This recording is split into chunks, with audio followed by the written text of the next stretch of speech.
International Criminal Court Chief Prosecutor Karim Khan toured the ruins of Israeli communities that Hamas gunmen attacked on October 7th. The attackers killed more than 1,200 Israelis and took 240 others as hostages, most of them civilians.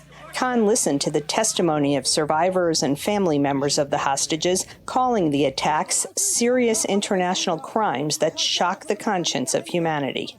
Hostage taking represents a grave breach to the Geneva Conventions. It represents a specific offence under the Rome Statute. And I call for the immediate release of all hostages taken from Israel and for their safe return to their families. Lawyers for the Hostage and Missing Families Forum, a group of families of the hostages, say they want Khan to immediately open an investigation on behalf of hundreds of October 7th victim families, even before the war ends. There's no question about jurisdiction against Hamas. There's no question about it being wide-scale and systematic and an international crime against humanity, war crime, and genocide.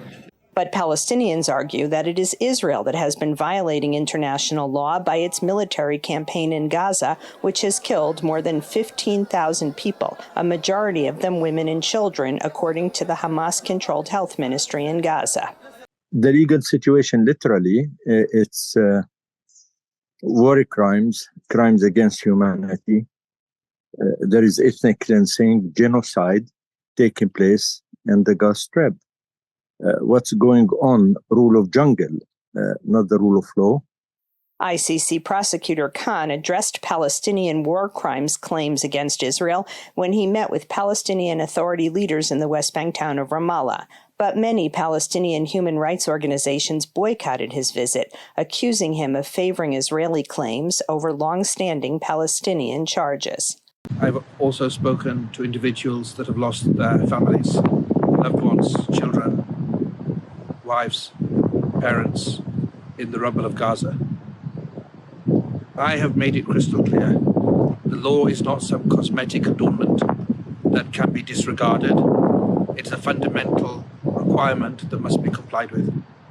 Besides the case before the International Criminal Court on behalf of the Israeli victims' families, the State of Israel will conduct military trials of about 900 Hamas militants arrested on October 7th, including charges of sexual violence as a war crime. While the war in Gaza continues to rage on the battlefield, Israeli and Palestinian legal activists prepare for a different kind of fight in international court. Linda Gradstein, VOA News, Jerusalem.